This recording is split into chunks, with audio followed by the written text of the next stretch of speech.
Good morning. Hi there. I'm Mieke. I'm the event manager for Spark Central. Thanks for joining us for our first webinar. We believe it is time to change the way customer service is delivered. So with this masterclass, we want to inspire you and make you think twice before you embrace the necessary change in your customer service strategies. Maybe just a few practical guidelines. In the 30 following minutes, we will share valuable and crisp content, have some fun, and answer your questions. The first 20 minutes will be Spark Central presenting, so please sit back and relax. During this part, you can ask your questions directly via the chat window on your right side. My colleague, Lise, she will moderate these and try to answer them by the end of this webinar. Remember, this entire masterclass consists of 5 webinars with a correlated focus team. When you follow all 5, you will receive a masterclass certificate and a gift package. So I'm going to shut up now and let Christophe Neut, our CEO at Spark Central, do the talking. So Christophe, the floor is all yours. Thanks a lot, Mieke, and welcome everyone on this first webinar of our masterclass program. For those who know Spark Central a little, we truly believe at Spark Central that it's time to change the way customer service is delivered. So with our masterclass program, we want to inspire you, but also make you think before you embrace the necessary change in your company's customer service strategy. So the first step of the 5 webinar program is to design a suitable digital channel strategy for your business. Maybe the topic seems like a piece of cake. Seems the easiest step to take, but based on our experience, we truly believe it will be probably the most emotional step that you will have to take. Because there are lots of preferences and opinions about why this or another channel, digital channel, will be better for customer service at your company. When I was preparing for this webinar, it made me think of this, famous painting from Belgian artist Rene Magritte. What looks obvious isn't always true. And believe me, in this world of traditional contact center technology, a lot of vendors will tell you there is nothing better than a phone call. They will tell you you should stick with, offering call as the main channel to your customers. Coincidentally, most of their income will still be very dependent on large volumes of calls and expensive on-prem hardware. So be aware of the advisors that you see. So in the interest of your customers, you will need to be prepared to confront what I call the fierce defenders of the status quo surrounding or in your company. And so this webinar is here to help you out. And let me start with sharing some data about the world we all live in today. So if we look at the number of smartphone users worldwide, we see it keeps growing. We're at roughly 3.5 billion smartphones on this planet. And if we then look at what's the most downloaded smartphone apps worldwide on these smartphones, WhatsApp is number 1. TikTok, a new entrant that came out of nowhere in the last 2 years, is already number 2. Facebook Messenger, Facebook, and Instagram. So we see, what are we doing with this phone? We're not only calling each other, we're definitely doing a lot more.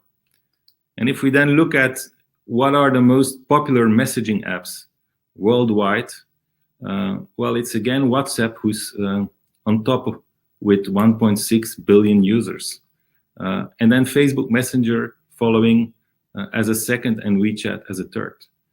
So Mr. Zuckerberg, who bought WhatsApp, some years ago, made actually a pretty good move with almost 3 billion users of his messaging apps. And if we compare this data, which is public data that you can find on the internet, with the results of the poll that we did last week. So we asked quite a few people to fill in a poll. And we got some good feedback and responses. Thanks for that. So no big surprises here neither. In our private lives, at least from the respondents that we had on the poll, WhatsApp dominates.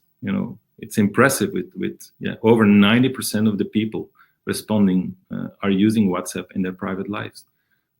Closely followed by traditional voice calls. So we're still making phone calls, which is absolutely normal. If we then look at what companies are doing to engage with their clients, we see here that the result in most companies responding to this poll here, we see that email is still in the lead, followed by voice calls. So that was a little surprising to me, that email was still leading the pack. But when asked which new channels would your company consider of adding into the channel mix, again, WhatsApp was number one with over 50% of the votes, followed by asynchronous live chat and then Facebook. So we do see that companies are thinking about the next steps that they should take in their digital channel strategy. So what can we learn from this data, which is data that we captured or that we collected from various sources? What has changed in the world that forces you to rethink your channel strategy? Should you stick to phone or email, or is there something else that you should start considering? Let me show you a brief extract from a BBC documentary. I honestly can't remember the last time I made a phone call. I don't think I've ever done that in my life. Never. I don't think it's ever come up. Generation Mute is the phenomenon where we actually see young people prefer to text and use social media to communicate rather than pick up the phone or have a conversation with each other. I talk to my friends on WhatsApp, Twitter, sometimes sort of Facebook Messenger, just anything that's typing. Days upon days of messages.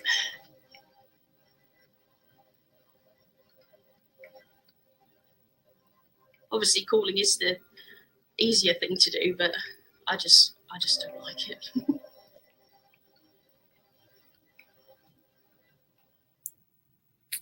So I think very recognizable, especially for people who are on the webinar here with kids. And so we are welcoming this new generation that we call Generation Mute. And it's a fairly vast generation who already entered the consumer markets and who are spending billions of dollars. But the one thing we are sure is that they will probably never ever call or email your brand. So that has changed. If we look at something else that changed is the following. We're all living pretty hectic lives, and as a consequence, we started to dislike things that cost effort. We don't have time. We're always busy, and most importantly, we want to be in control of our own time. So the days that we accepted that a bank was open from 10 a.m. to 4 p.m. And that we have to adapt to their schedule are long gone. And in this research, Gartner makes it very clear. Effort is the strongest driver to customer loyalty. So as a brand, as a company, you need to find ways to reduce effort for your customers. You have to make it easy to do business with your brand. And let's face it, who likes queuing for service on an IVR? I don't think anybody. And again, when researching this topic, I found this very interesting article, published in 2011. So it's not new, but it also shows that this has been around for a while. We know that nobody likes queuing. And in this article, they're saying it's actually bad for your customers' health. So queuing for service for more than 6 minutes, according to this author, can lead to racing heartbeat, chronic anxiety, and high blood pressure. And in times of global health crisis, I don't think that's what we want to accomplish. So we have to do something differently. We have to change. And that brings me to the next statement. At Spark Central, we are truly convinced that if well executed, selective asynchronous messaging channels are at least 3 times better for SLA-based customer service than traditional voice channels, especially in this era of generation youth and effortless. 3 times better means better for your customer, better for your customer service team, and better for your wallet. Let me give you some very simple examples. What's better for your customer when you manage an asynchronous service operation? Well, your customers can send you a message anytime, 24/7, from their mobile phone. They don't have to adapt to your opening schedules. They can send it when they feel they need to send a message. They might not get a response immediately, but at least they can get their question into your direction. And they can simply send a message and relax. No queuing for service, no queuing on the IVR. They send a message and they go on with their lives. And they can use various rich media options, like sharing pictures or videos to make their point. Just like in everyone's private lives. You deal with companies like you deal with your friends and family in your private lives. And as a result, we've seen with all of our customers, we see significantly improved scores for customer effort, NPS, and C-sat. But that's a major advantage of using digital channels. So what's better for your customer service team? Well, typically, asynchronous messages are short and crisp questions. People are not writing long emails. They're writing the question. And having the entire question up front, we get the question up front before we make a routing and prioritization decision. We can actually prioritize the work of our agents much more effectively. We can ensure that the customers who are impatient come on top of the queue. And so that results in typically a lot less upset customers after long queue times. It makes the life of your agent more interesting. And we're not saying there is no upset clients at all in messaging. Of course, we will have upset clients. But if an upset client wants to make his point, he or she will probably send you, an angry smiley. And responding in writing by your team is less stressful than responding to a yelling customer on the phone. And as part of personal communication styles, agents can use smileys or GIFs, and that makes their job more fun. And fun, again, helps to drive employee satisfaction in an often very stressful customer service operation job. We don't have to underestimate, if you have happy employees, your service will be better. And last, what's better for your wallet? Well, with written, short, crisp messages, it's a lot easier to automate FAQs and handle repetitive tasks that agents normally on the phone have to handle. We can do that with chatbots. And next week, on the webinar of next week, we will handle the topic of chatbots in more depth. The second point that saves quite a bit of money is that agents can handle multiple conversations, multiple clients simultaneously. And so we observe significantly higher agent productivity levels. And another benefit of messaging is that there is zero abundance. Every message that is sent by a customer will end up with your service team. And as a result, you won't have clients abandoning and churning. If you respond to a customer's queries, it's unlikely they will churn. So you will keep more customers in your company. What we've seen with quite a few clients is that if well executed, a messaging service operation can be over 30% more efficient than a traditional voice email operation.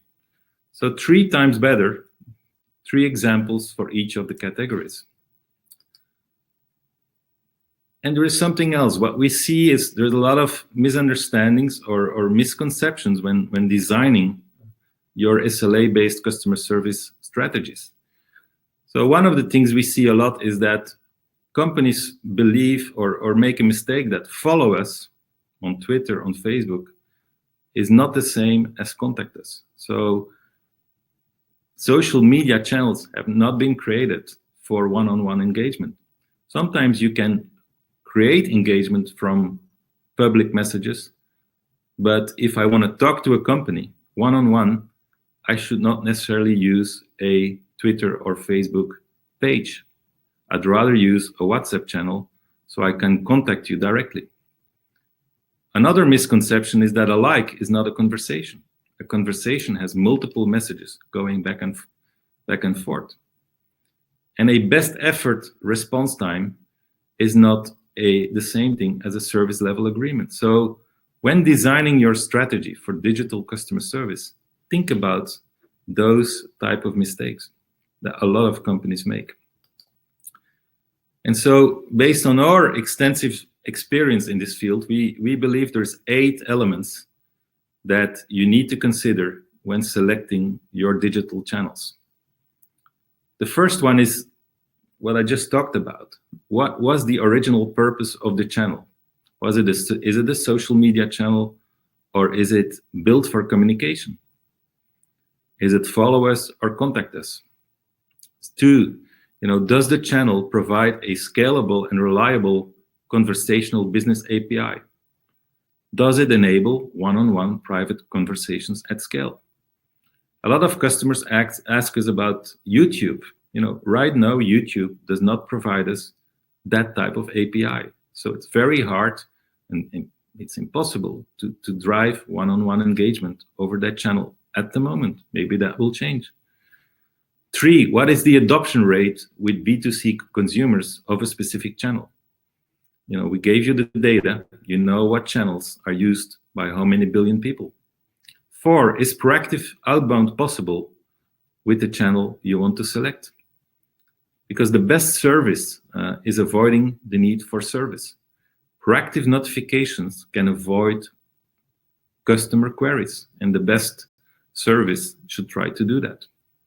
5, can you control spam easily? We all know what happened with the email channel. 6, how easy is it to identify a customer's true identity on a channel? A lot of people on Twitter and Facebook use acronyms. With acronyms, it's much harder to deliver personalized service. So think about the channels where you can collect identity elements that you can check with your backend CRM systems. 7, is a channel compliant with privacy rules? Pretty critical nowadays. And last but not least, think about the channel that will most impact your customer effort score and has the biggest impact on loyalty. So based on this scoring and based on these 8 criteria and our own scoring, according to Spark Central, these are the winners. For us, WhatsApp clearly, leads the pack in 2020, followed by Facebook Messenger and WeChat. And we see Apple Business Chat and RCS up and coming. The latter 2, we predict that in 2021 and beyond, they will take market share. They are on a lot of people's smartphones, and we've seen the usage of smartphones. And telco companies will heavily promote RCS as a potential source of revenue. So we need to consider those channels as up and coming channels. So now that you've selected your channels, are you done? I don't think so. The last slide, or the last 2 slides of the presentation, once you selected the channels, you will have to make sure that they are visible on your Contact Us page. Because if you don't promote or advertise your channels, nobody will use them. So you'll have to work with your marketing team to clearly position your preferred channel options on your website. And you should try to drive more engagement to the less effort channels that your clients prefer. We are convinced it will help you drive customer loyalty. It will help you increase employee satisfaction in your service operation. And last but not least, it will help save you a lot of money. And so you will understand that at Spark Central, we like to drink our own champagne. So go and check us out on our website and check our Contact Us page. You can start an engaging conversation on your preferred messaging channel. And we're currently offering WhatsApp, Facebook Messenger, and WeChat. With this, I hope everyone enjoyed the past 20 minutes. I would like to thank everybody for attending, and I give the floor to Lise, who will see if there are any questions that I can answer for you. Thank you. Hi all, I'm Lise. I'm a digital content manager at Spark Central, and we have indeed some questions. The first question came from Angelica, and she wanted to know if the data included also Asia and the US.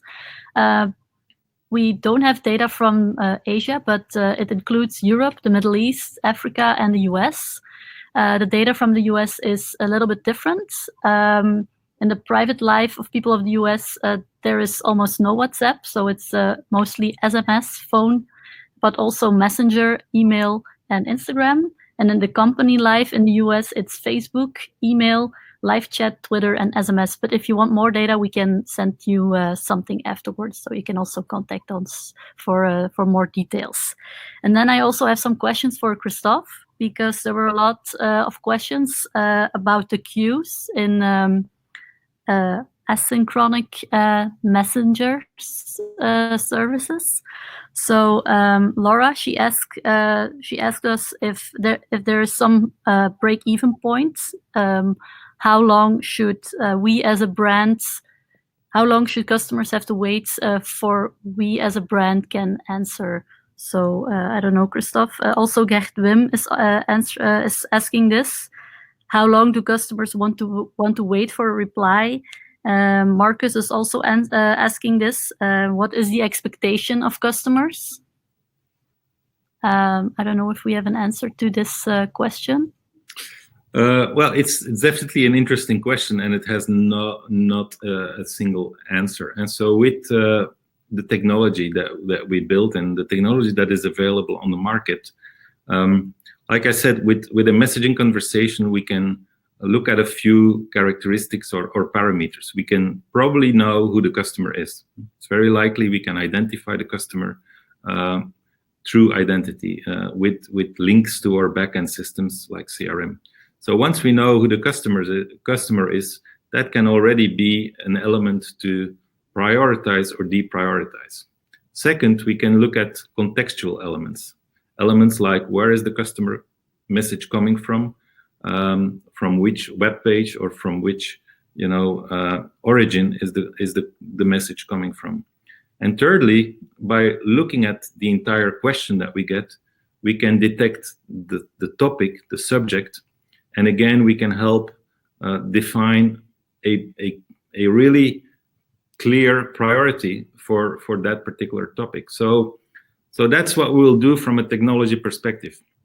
So if a customer has a not so urgent question, an informational question that seems not so urgent and doesn't impact their lives, we can probably prioritize it less high in our queues and make the customer wait a little bit.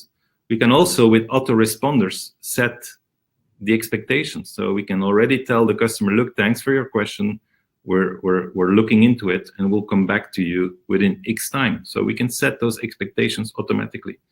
On the contrary, if something is really urgent and immediate, we need to use asynchronous in a live chat mode. So where customers and agents are chatting in real time over asynchronous channels. So it's looking at your queues in real time, letting the technology help you prioritize those queues, and having your agents also giving some appreciation to what they feel is more important for customer service, and how they can handle some of the work that is presented to them.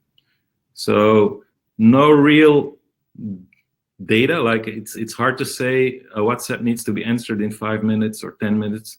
It all depends on the question you get and the context the customer is in. So it's a much more dynamic service level type environment. Okay, we also have a question from Laura, and she's wondering about the privacy element on those channels. She sees that in a lot of organizations, they want to stop communication with customers on social channels because of it. Mm-hmm. And what argument do we have to comfort these organizations? Yeah, it's a very classic obstacle that we see in a lot of large enterprises, and so nobody likes change, and everybody wants to control change and especially privacy. So I'm not downplaying the privacy aspect. So it's very important.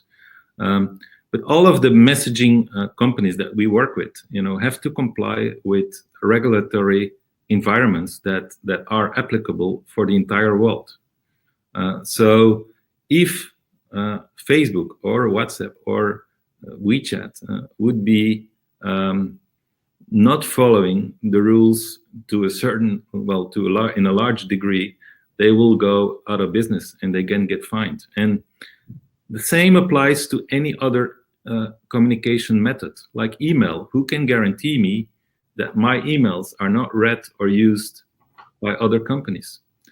Same applies to phone calls. Who can guarantee me that my data is not captured at a telco company and that something is happening with it? So I think we're creating those obstacles to a certain extent, and we're making it much more difficult to drive this change than it has to be. That doesn't mean privacy should not be respected. So I truly believe that all companies in messaging, any other communication channel, should apply and comply with the rules. But consumers will force us to go in the direction they are communicating. And so trying to hold it back, could actually backfire, because what happens if your competitor says, we're completely okay with communicating over those digital channels, and your compliance officer says, no, we're not going to do it. So try to think about it pragmatically, obviously with the right advice. But I feel, I have a strong belief that all the companies that we work with are following the rules that apply to everybody. Okay. I also have a question from Erwin. He is asking if we have specific data from Belgium, but we only have data from Europe in its total. So we can provide Erwin with these data if he wants to. Then I also have another question. What is customer preference when it comes to selecting a channel to communicate with customer service? So what are the preferred channels? Well, it's very personal. So I can see that some people like WhatsApp and some others like Facebook Messenger. In China, people will use WeChat because without WeChat, you cannot survive in China. And so it has, it's depending on what people surrounding you use, what's most popular in your country. And it's also a personal preference. Like my son of 19, he likes Facebook Messenger more than WhatsApp. Very strange, but that's the way he is. He would prefer to communicate over that channel. So you'll have to offer a couple of channels in order to cater to the needs and preferences of your clients. And like we already talked about, I guess earlier, Lise, was that like WhatsApp is not popular in the United States for the moment. There it's still SMS, and that's why I see RCS as a nice next step for the US market. But WhatsApp might catch up there as well. So let's see. It's also something Gert Wim is asking. Do we know why WhatsApp is not used in US market? Well, and why it's so popular in Europe? The reason that which was given to me is that in the US, SMS was free in telco bundles for a long time. And so in Europe, we had to pay for SMS for quite some time until recently. And that's why people in Europe switched to the free option, which was called WhatsApp.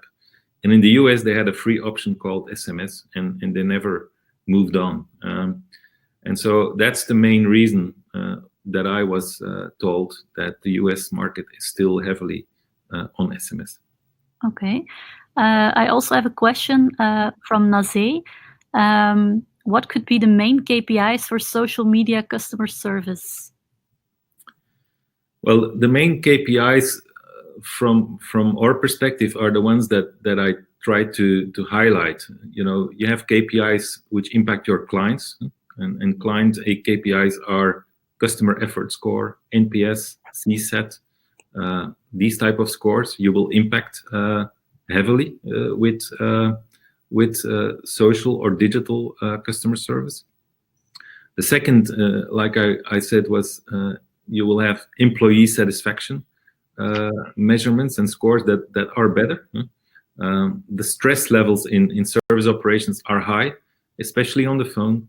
And if you can lower stress levels in your team, that has a major impact on the service that is delivered to your clients. So that's the very positive ones. And then the last one is financial. So the goal has to be that we're delivering better service, make your clients more happy, make your agents more happy, and save money at the same time. This is the first time, at least, I've been in the service industry my whole career that this is possible. Okay. Thank you. We also have a question from Frank. He's asking, how is your software integrated with traditional CRM service desk system? Yeah, so obviously we're not a CRM application. We collect a lot of data, conversational data, customer data, and we will exchange that with your CRM system. So we are a layer, what we call on top of your CRM, a conversational layer that captures data, and that will share that data with your CRM system. So we have APIs to connect with your CRM system. We can retrieve data from your CRM in light of authenticating or identifying customers, and we can share data back with your CRM once conversations has happened. So we're not a CRM system, but we will obviously rely heavily on the CRM applications you have. Okay. We also have a question from Tim.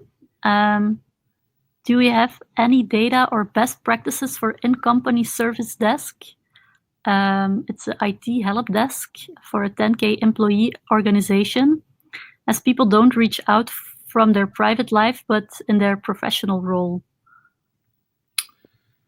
Yeah, so the B2C use case, we have a couple of clients who are using digital channels for B2C, and a classic option at that point in time is more what we call in-app or in-web messaging, which are private messaging channels that you create for your own company, for your own employees. They have the same characteristics of other messaging channels, with that big exception is that they are not public. We also have some clients that start using WhatsApp channels for internal communication. So the best practices in B2B are still, being developed. But why would at a certain point in time messaging not become, a strong channel within companies? But obviously there is other tools around for in company communication with messaging, like Slack, one of our clients, who we use heavily to communicate internally. On the contrary, Slack is using Spark Central to communicate over the public channels. But B2B is running behind on B2C in this particular domain. Okay. And do we have any suggestions for breaking the stereotype of the customers who prefer voice interaction and promoting WhatsApp actually as a preferred channel? Well, we have a really good question, and we have a really good suggestion for this. What we offer is we call it IVR deflection to WhatsApp. So when your customers continue to call you, and that will happen, and so we're not saying that calls will stop coming in. So people will still call, but if they are queuing for service and they get the option, press 1 for WhatsApp, you will see that 15 to 30% of your clients will actually leave the queue and deflect to a WhatsApp channel. We've seen great results of implementing what we call IVR deflection to WhatsApp. So it's a way to promote your channel. So customers are still calling, they are queuing for service, they say, hey, I have another option here, let me press 1, they start a conversation in WhatsApp, and maybe they get addicted to it and they gradually move over. And so this is a way to still use your traditional channels and gradually deflect calls to your new digital channels. Okay, thank you so much, Christophe. I think we've answered every question in the chat. If you still need some answers, you can always contact us. We are happy to provide you with more details. You will also receive the full presentation. And we hope to see you at our upcoming webinars. You can still sign up if you haven't done that already at sparkcentral.com. So see you soon. Thank you. Have a nice day.